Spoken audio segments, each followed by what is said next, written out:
Welcome children. In this session we are going to see 12th standard computer science unit 1 chapter 4 algorithmic strategies part 4.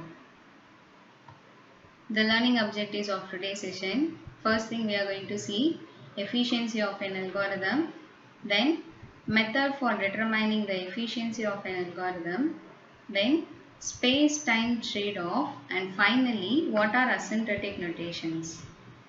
The first topic we are going to see efficiency of an algorithm. As we know already, the efficiency of an algorithm depends on the how much time and how much space taken by an algorithm. So let us see the points given in our book first. The first point, computer resources are limited that should be utilized efficiently. ஒரு கம்ப்யூட்டர்ல இருக்கிற எல்லா ரிசோர்ஸஸ்மே வந்து லிமிட்டடாக தான் இருக்கும். So அந்த limited ரிசோர்ஸஸை மட்டும் utilise பண்ணி அந்த அல்காரிதம் அதனுடைய டாஸ்கை கம்ப்ளீட் பண்ணி கொடுக்கணும். ஸோ என்னுடைய அல்காரிதம் என்கிட்ட இருக்கிற லிமிட்டட் ரிசோர்ஸஸை மட்டும்தான் யூஸ் பண்ணுற மாதிரி இருக்கணும். தென் an algorithm must be analyzed to determine its resource usage. ஒரு அல்காரிதமை நாம கண்டிப்பாக அனலைஸ் பண்ணியே ஆகணும். ஸோ எதுக்காக அப்படின்னு பார்த்தோன்னா அந்த அல்காரிதம் எவ்வளோ ரிசோர்ஸஸை கன்சியூம் பண்ணுது அப்படிங்கிறத மெஷர் பண்ணுறதுக்காக நம்ம கண்டிப்பாக ஒரு அல்காரிதமை அனலைஸ் பண்ணியே ஆகணும். ஃபார் எக்ஸாம்பிள் நம்ம ஏதாச்சும் ஒரு திங்ஸ் வாங்குகிறோம் அப்படின்னா அந்த திங்ஸை வாங்குறதுக்கு முன்னாடி எனக்கு எவ்வளோ பைசா செலவாகும், எனக்கு எதுக்கெல்லாம் அது வந்து யூஸ் ஆகும், அது ரொம்ப குவாலிட்டியானது தானா அப்படின்னு சொல்லிட்டு நாம் அனலைஸ் பண்ணணும். அதே மாதிரி தான் ஒரு அல்காரிதமை நாம் வந்து எழுதியிருக்கோம் அப்படின்னா அந்த அல்காரிதமை இம்ப்ளிமெண்ட் பண்ணும்போது எனக்கு என்னென்ன ரிசோர்ஸஸ் எல்லாம் தேவைப்படும், எவ்வளோ ரிசோர்ஸஸை அது கன்சியூம் பண்ணும் அப்படிங்கிறத நாம் அனலைஸ் பண்ணி ஆகணும். So that is the second point. An algorithm must be analyzed to determine its resource usage. Then, for maximum efficiency of an algorithm, we wish to minimize resource usage.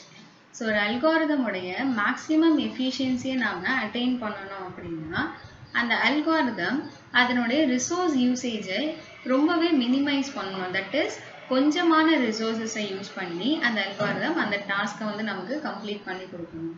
So that is what the third point. For maximum efficiency of an algorithm, we wish to minimize resource usage. Then, the important resource such as time and space complexity cannot be compared directly. So, the time and space complexity could be considered for an algorithmic efficiency. So, நாம resource usage னு சொல்லிட்டு இருந்தோம். அதுலேயும் ரொம்ப இம்பார்ட்டண்டான ரெண்டு resource என்ன அப்படின்னு பார்த்தோன்னா time and space are the important resources. So அந்த ரெண்டு ரிசோர்ஸஸையும் ஒரு அல்காரிதம் எந்த அளவுக்கு யூஸ் பண்ணுதோ, தட் இஸ் எந்த அளவுக்கு கம்மியாக யூஸ் பண்ணுதோ அந்த அல்காரிதமை தான் நாம் ரொம்பவே எஃபிஷியண்ட்டான அல்காரிதம்னு சொல்லுவோம். ஸோ அந்த அல்காரிதம் எவ்வளோ டைம் எடுத்துக்குது, எவ்வளோ ஸ்பேஸ் எடுத்துக்குது அப்படிங்கிறத நம்மளால் டைரெக்டாக வந்து மெஷர் பண்ண முடியாது. ஸோ ஒரு சில மெத்தட்ஸை யூஸ் பண்ணி அது எவ்வளோ டைம் ஆகுது, எவ்வளோ ஸ்பேஸ் ஆகுது அப்படிங்கிறத நம்மளால் மெஷர் பண்ண முடியும். ஸோ அந்த மெத்தட்ஸ் தான் என்னென்ன அப்படிங்கிறத நாம் நெக்ஸ்ட் டாப்பிக்கில் பார்க்க போகிறோம். So that is method for determining the efficiency. The efficiency of an algorithm depends on how efficiently it uses time and space. So ஒரு algorithm உடைய efficiency வந்து எதை பேஸ் பண்ணியிருக்குன்னு சொல்லியிருந்தோம், டைமையும் ஸ்பேஸையும் எவ்வளோ யூஸ் பண்ணுது அப்படிங்கிறத பேஸ் பண்ணி தான் ஒரு algorithm உடைய efficiency இருக்கு. Then the time efficiency of an algorithm is measured by different factors.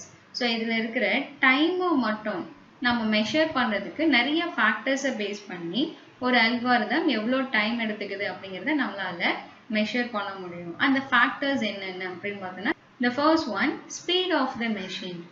ஒரு கம்ப்யூட்டர் எந்த அளவுக்கு ஸ்பீடாக இருக்குது அப்படிங்கிறத பேஸ் பண்ணி நம்மளால் அந்த அல்காரிதம் எவ்வளோ டைம் எடுத்துக்கும் அப்படிங்கிறத நம்மளால் கால்குலேட் பண்ண முடியும். ஃபார் எக்ஸாம்பிள், ஒரு சிஸ்டமில் நான் வந்து 8 GB RAM யூஸ் பண்ணியிருக்கேன்.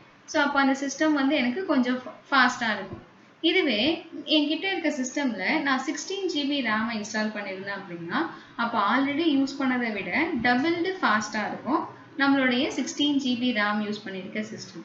ஸோ அப்போது ஒரு சிஸ்டம் தட் இஸ் ஒரு மெஷினோடைய ஸ்பீடை பொறுத்தும் நம்மளால் நம்மளுடைய அல்காரிதம் எவ்வளோ டைமை கன்சியூம் பண்ணும் அப்படிங்கிறத மெஷர் பண்ண முடியும். தென் compiler and other system software tools.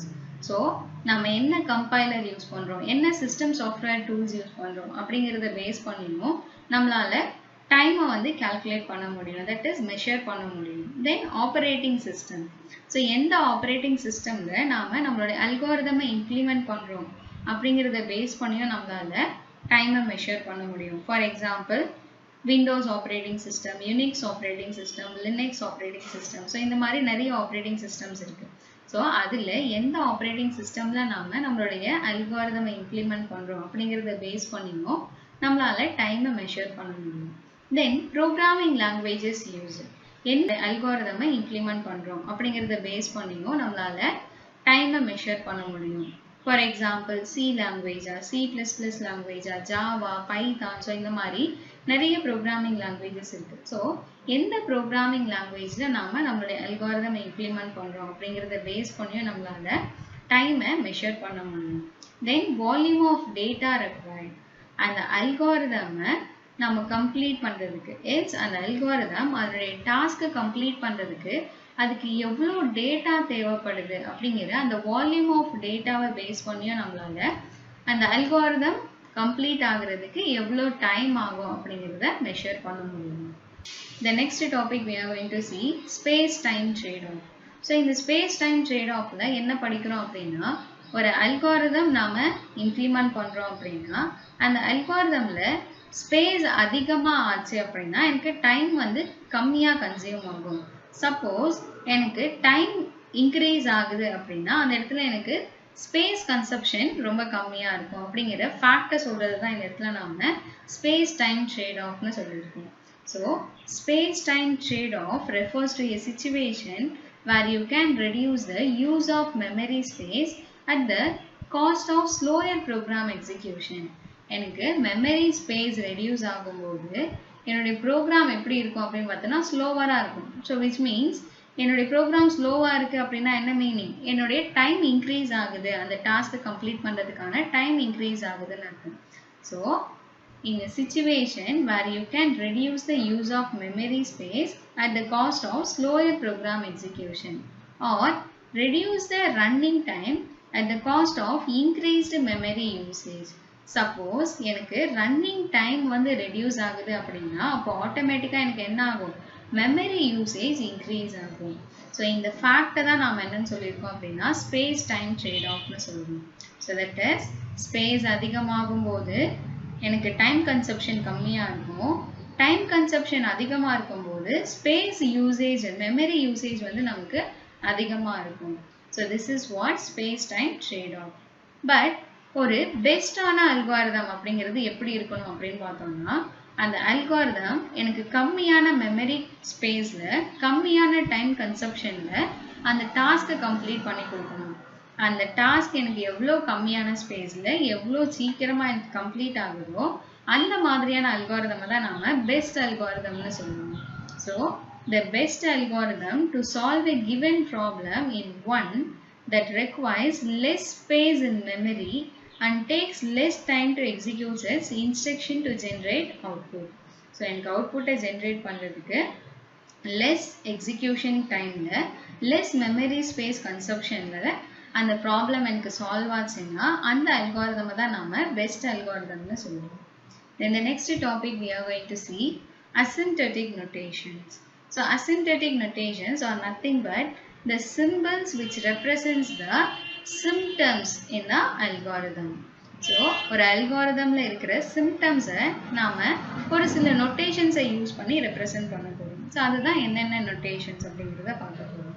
So asymptotic notations are languages that uses meaningful statement about time and space complexity. So time and space complexities represent பண்ணுறதுக்காக நம்ம யூஸ் பண்ணுற நோட்டேஷன்ஸை இந்த இடத்துல அசிம்ப்டட்டிக் நோட்டேஷன்ஸ்னு சொல்கிறோம். அது நமக்கு மீனிங்ஃபுல் ஸ்டேட்மெண்ட்ஸை கன்வே பண்ணும். ஸோ ஒரு சிம்பிளுக்கும் ஒரு மீனிங் இருக்குன்னு அர்த்தம். தென் the following three asymptotic notations are mostly used to represent time complexity of an algorithm. ஒரு அல்காரிதம் உடைய டைம் காம்ப்ளெக்சிட்டியை மட்டும் ரெப்ரசன்ட் பண்ணுறதுக்காக நம்ம பேசிக்காக ஒரு 3 நோட்டேஷன்ஸ் யூஸ் பண்ணுறோம். இருக்கும். ஸோ அது என்னென்ன அப்படின்னு பார்த்தோன்னா, first one is big O, and second one is big omega, and third one is big theta.